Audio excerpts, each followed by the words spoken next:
So I am so excited to be back with y'all today. For this webinar, we're going to be talking about managing stress while we're parenting kids with disabilities. Okay. There we go. All right. So when we think about stress, everybody feels stress, and stress is actually a good thing. It's how we're wired. It helps us survive.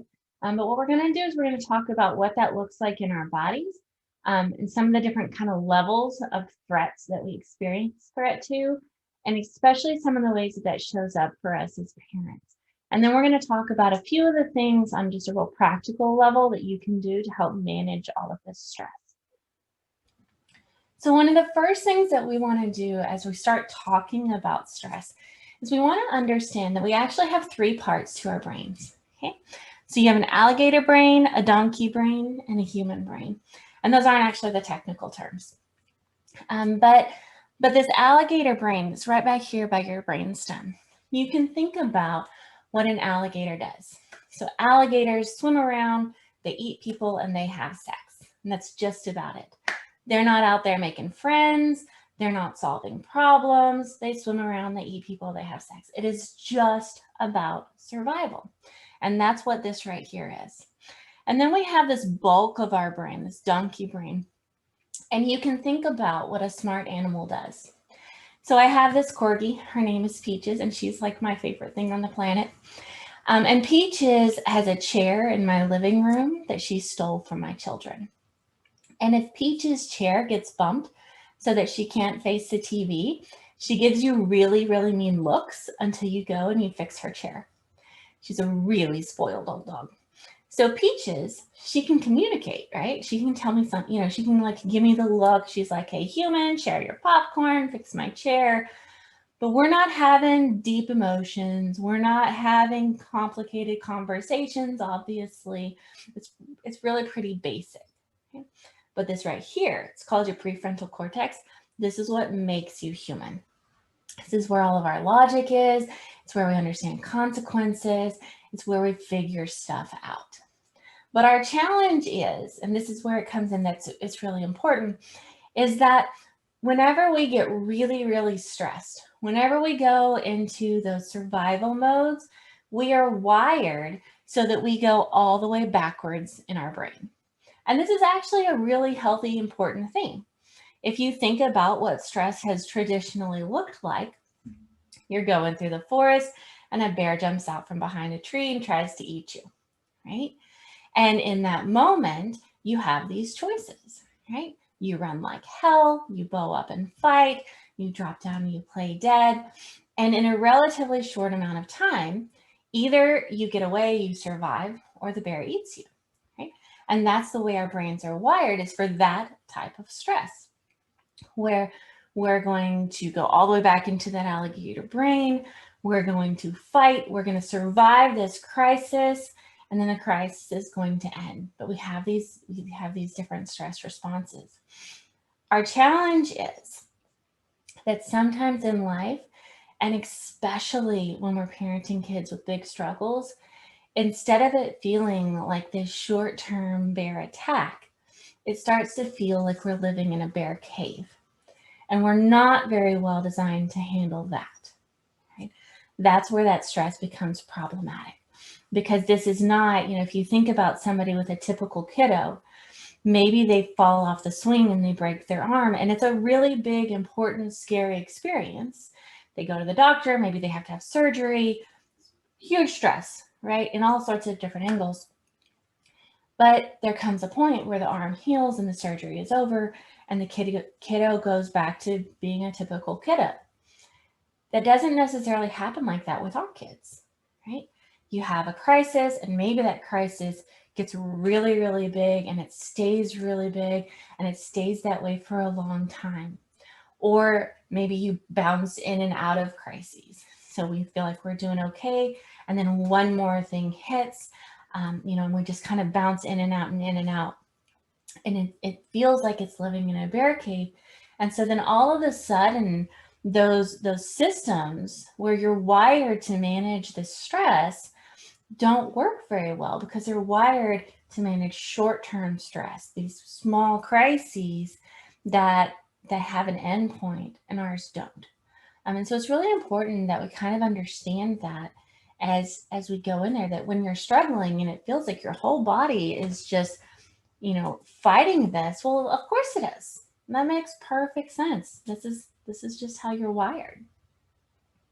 And you'll notice on the slide there's a fourth one on here, and that's called tend and befriend. And this is a stress response that we see especially in women. And so if you think about that traditional stressors, like maybe you're being chased by a bear, or you're dealing with famine, or you're dealing, with a war, whatever that looks like. For women especially, there's this instinctive response that says, I got to get my people close to me. I got to go mother hen and get my babies under my wings, or I got to get with my tribe. And the more people that I have with me, the safer I'm going to feel, and the safer I'm going to actually be. And so a lot of times you'll see those stress responses, they're going to show up in these different ways. Now, any one of these, they can look completely different in different people. So, we think about that fight response. For some people, if you're in a hospital situation, maybe fight means it comes out that you're screaming at the doctor. Right? Somebody else fighting might be, I'm calling the patient advocate and I'm going to do this and this and this and this. Right? Both of those are fight responses. Right? Both of them are natural responses. We want to make sure that they're showing up in healthy ways, that they're manageable, that they're not disproportionate.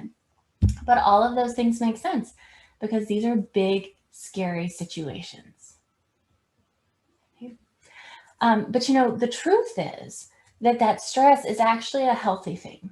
Stress allows us to get super hyper focused. So if you're in the middle of a crisis, you get in that space where you don't see anything but the thing in front of you. We get this huge adrenaline burst, and it allows us to act super quickly. And so, maybe you grab your kiddo before they hit the street when they bolt, or you're able to fight in a way that keeps everybody okay. Those survival responses right there, they help you stay safe, and they also keep your kiddo alive. They help keep your entire family intact.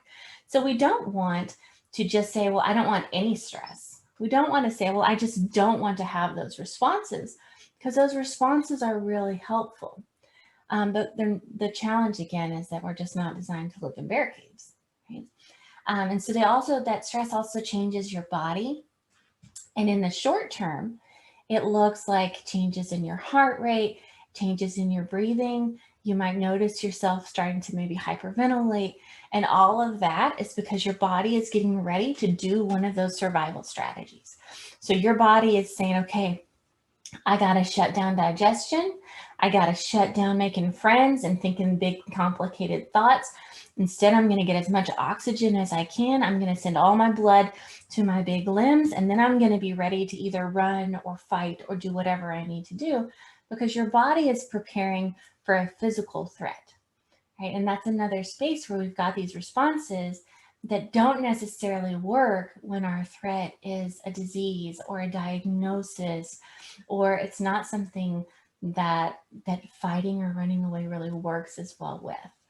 Okay.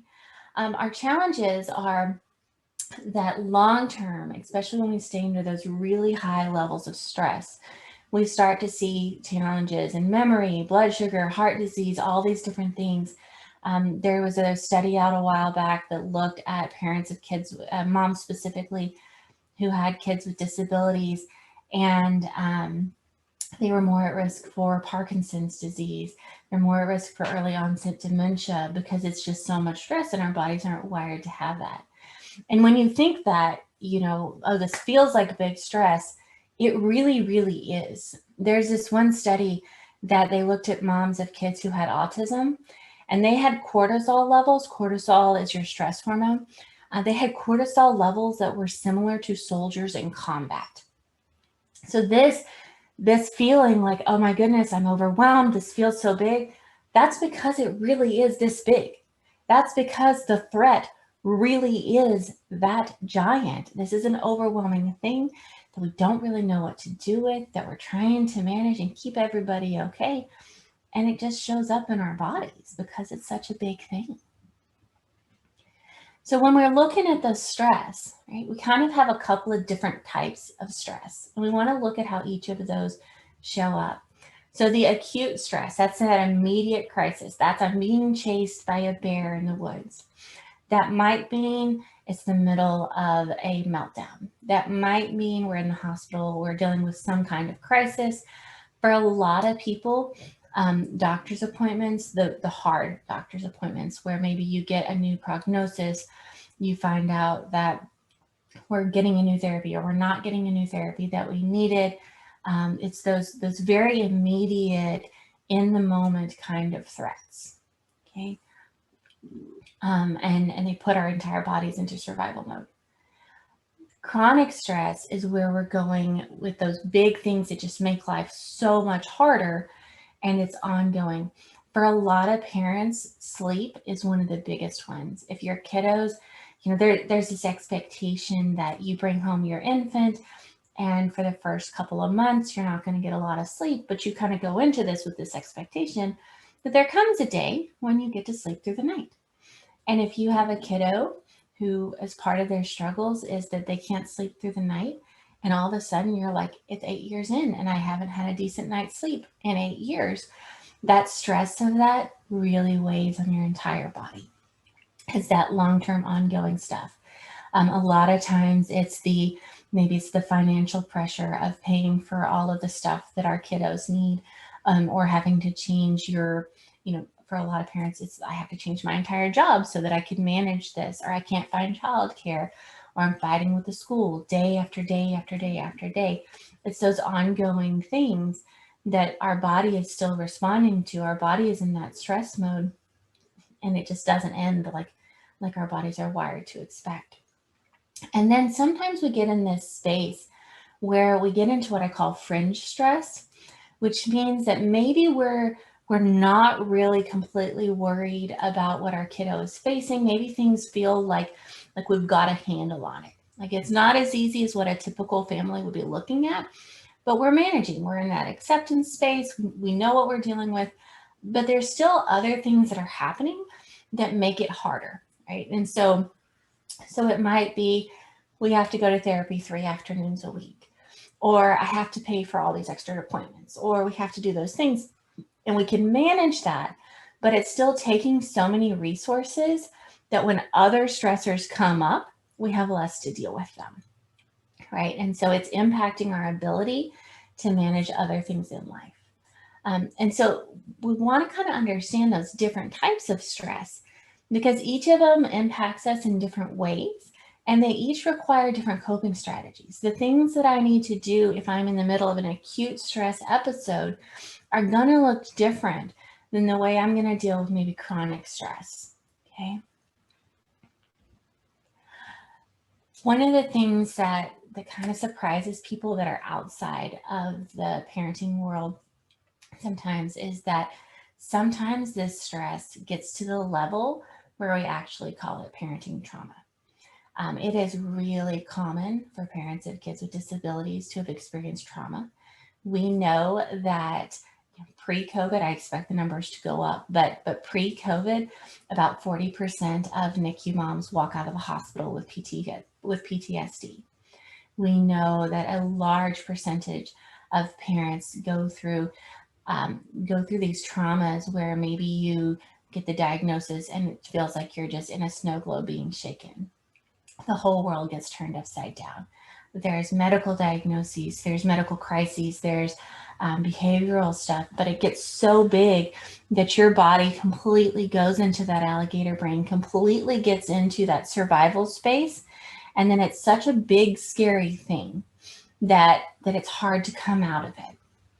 And so for a lot of parents, that level of experience, that acute stress that's so big, shows up afterwards as anxiety, depression. A lot of the parents I work with have either PTSD or some kinds of PTSD trauma symptoms. And so that might be things like maybe it's flashbacks, maybe it's panic attacks, maybe it's nightmares. Maybe you get this overwhelming sense of dread and everything is so big and scary that everything in you just tries to completely shut down and we just can't handle it. And you kind of, a lot of times there's just this lack of joy that I'm surviving, I'm trying to keep going, I'm trying to stay functional, and also I just can't do anything more than is absolutely necessary because that trauma has gotten so big. And it's really important that we call this trauma because it is trauma.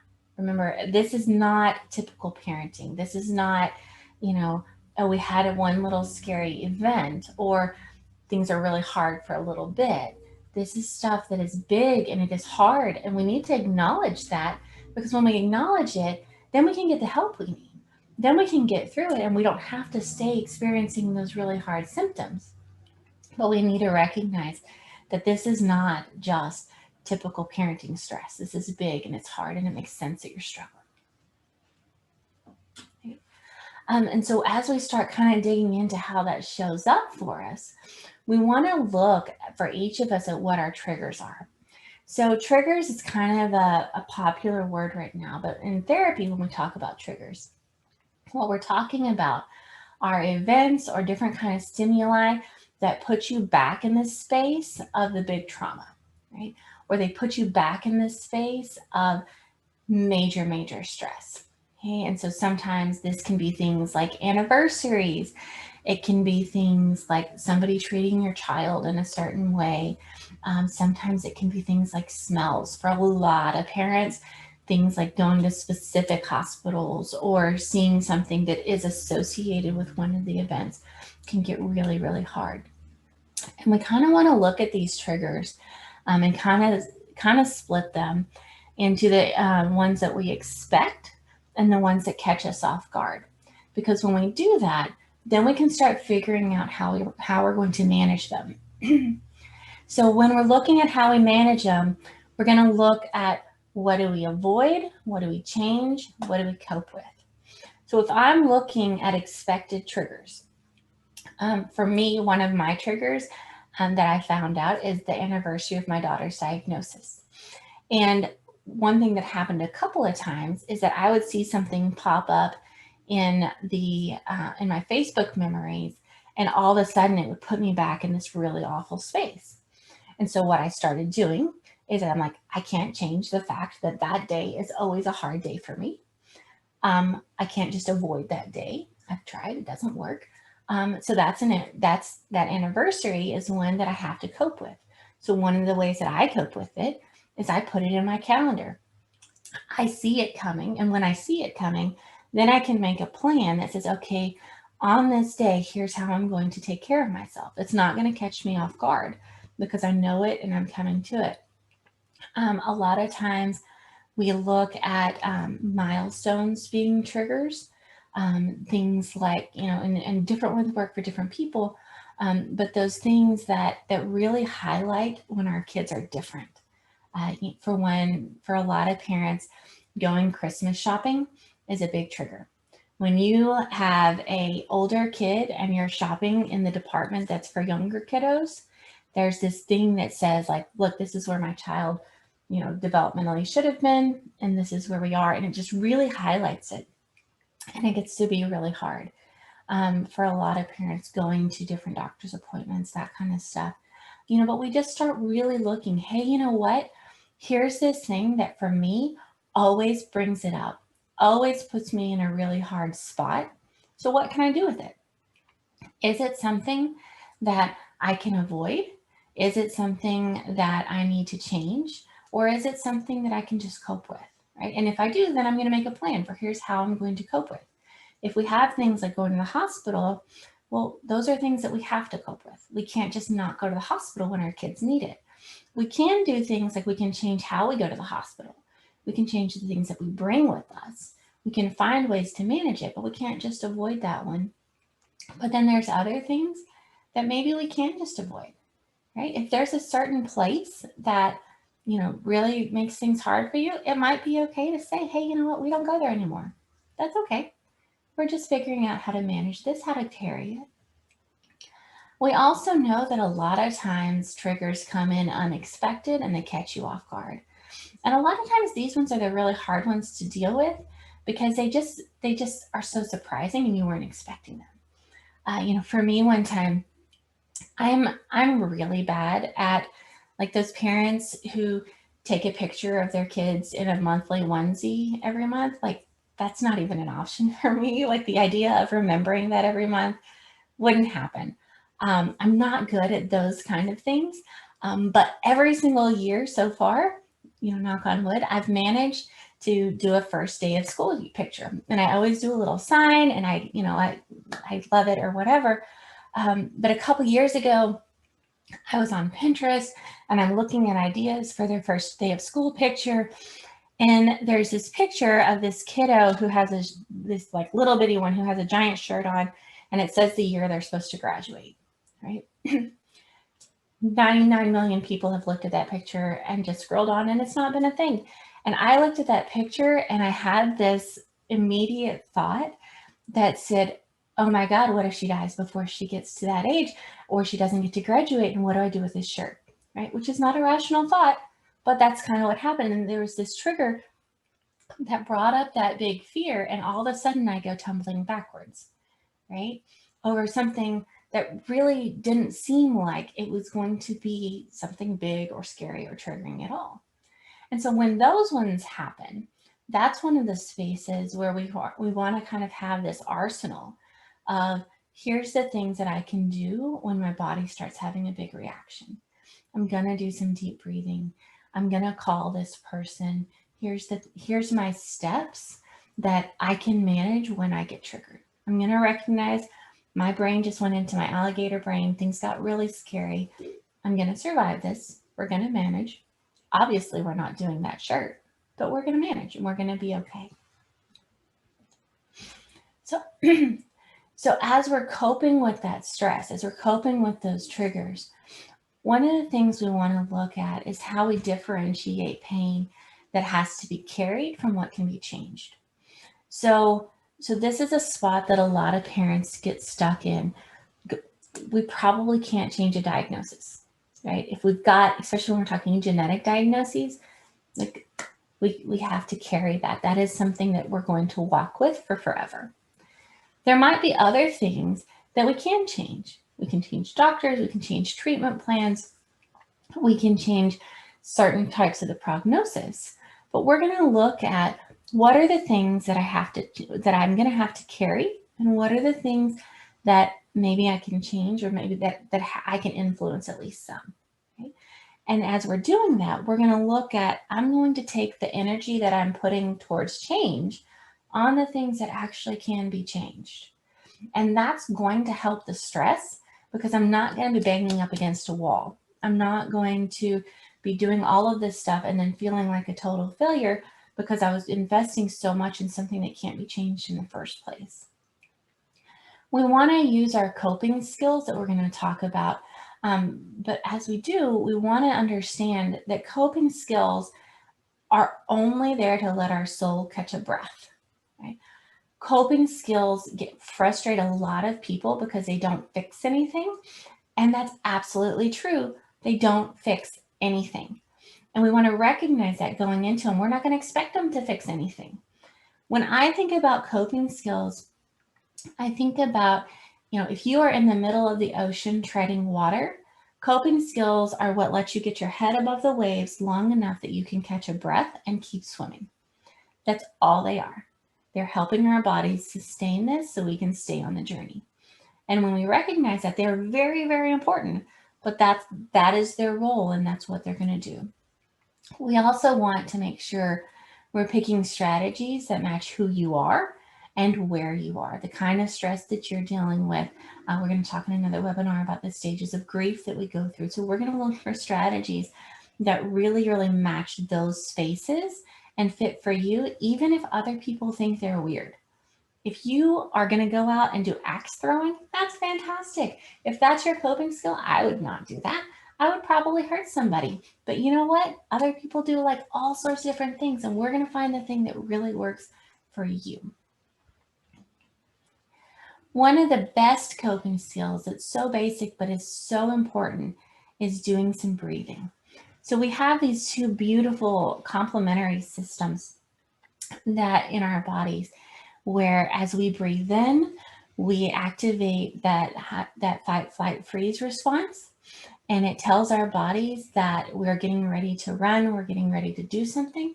And as we breathe out, it activates this alternative rest and rejuvenate response. And that's why when we're in a healthy spot, you'll notice that your breathing is kind of even. And so we're kind of in that balanced space of back and forth, in and out. But when you start to get really stressed, a lot of times you'll notice yourself starting to breathe really quickly and maybe starting to hyperventilate. And so it's right, you can't get enough air because your body's getting ready to run. It's getting ready to fight. So one of the things that we want to really do in that space is focus on that exhale. When we're exhaling, we are telling our bodies, this is really scary right now, and also I'm safe. I'm going to breathe long and slow out and tell my body that we can manage this. We're going to be all right. And doing that, focusing on that exhale, is part of how we take our body into that safer spot where we're not quite as panicked. Okay. We also want to pay attention to what we're really feeling in those moments. So we're going to stop and check on our emotions before we speak, before we act, especially during those scary, scary spots.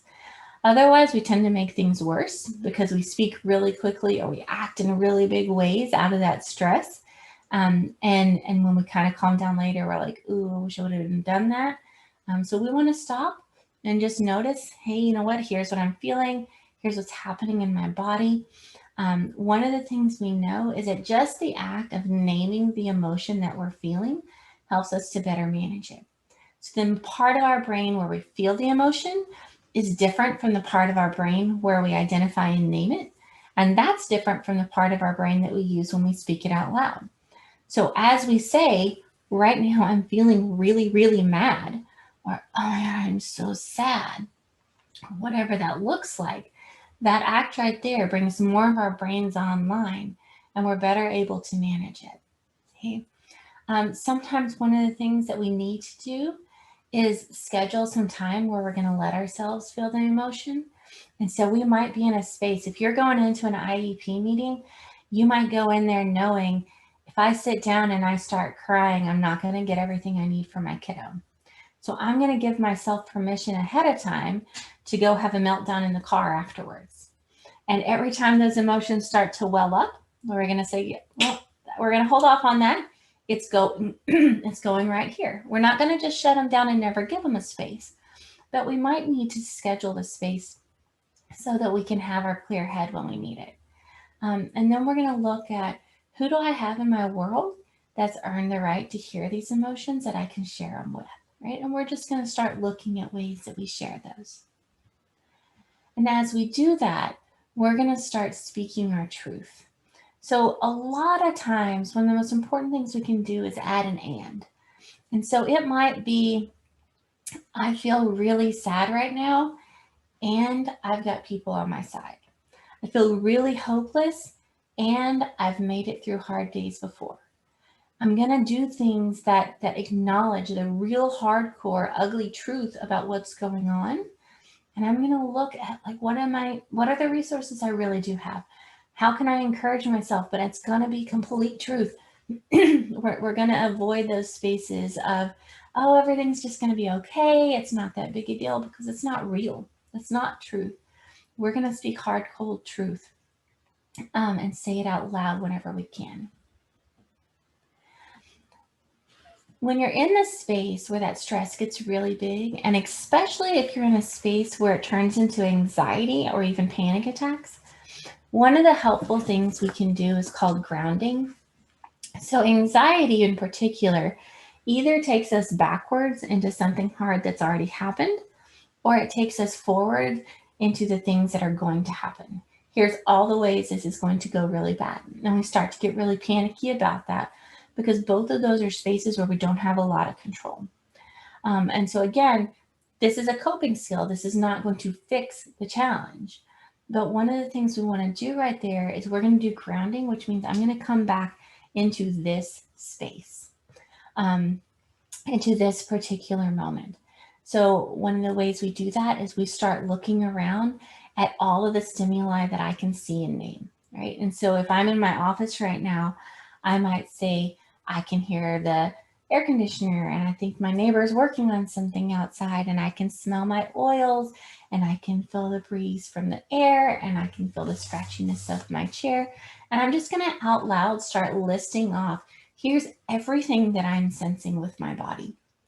And as I'm doing that, I'm helping myself come back down into this moment, into my body where I'm at, where I can have a better handle on things. Okay. If it's safe for you, sometimes this is a great spot to add some sensory stuff. And so you might, feel how good it feels to put on some great scented lotion. As long as you're not hyperventilating, one of the things we can do here is do that deep breathing, but do it with a peppermint in your mouth, because then you can notice how nice and cold the air feels in your throat. And we're just adding in some stuff. Don't do that if you're having trouble breathing, because we don't want you to choke on it. But we're looking for things that just kind of help us get back into this moment. Okay. And then we're going to really focus on this self-care piece. And so when we talk about that, we're really thinking about planning for those difficult moments, looking at, here's some of the coping skills that I've got. Here's when I'm going to use them. I've got this repertoire. It might even mean things like if for you doing peppermints while you breathe helps, maybe that means that you keep some peppermints in your car. You keep them accessible. So we know we're going to have hard times and we're going to have them where we need them. When we think about self-care, I like to say we do something small every day, we do something bigger every week, and we do more when life gets tough. So when we're thinking about those small things, we're really thinking about things that are completely affordable for you. When I talk about affordable, money is a part of that, but a lot of times even more than that, we're thinking about things like time. We're thinking about family resources. We want stuff that's doable. So you might say, you know what, it'd be great to go do that 1.5 hour long yoga class every evening.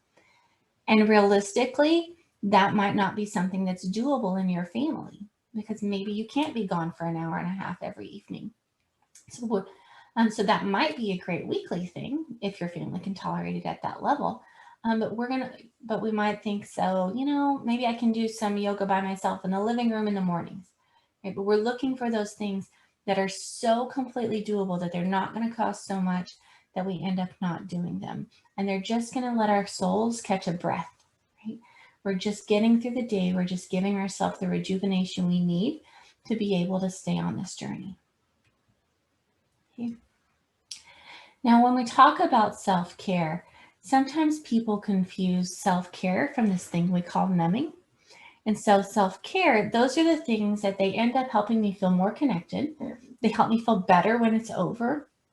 They don't cause big problems in my world beyond something that's maybe an inconvenience. Whereas numbing is just helping me push down those emotions. It's just saying, I don't want to feel this. I don't want to deal with this right now. I'm just going to shut it all off. And sometimes what you'll notice is that the same exact thing can be used in both, right? Depending on how we're using it. So if I have a drink with one of my friends while we sit around the campfire, I could probably say that's self-care. I'm connecting, I'm enjoying myself, I'm relaxing. It's a great experience.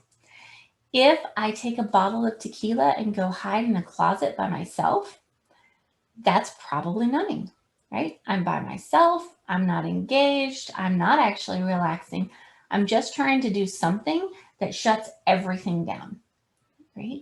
And that same concept can be applied to almost every single coping skill we have. So we want to really pay attention that when we're using these different skills, we're using them in a way that's going to actually nourish us and is not just functioning to push down all the hard stuff. Okay.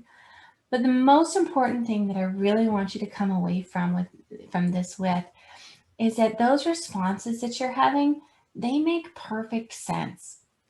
Of course, you're going into big stress responses. This is scary.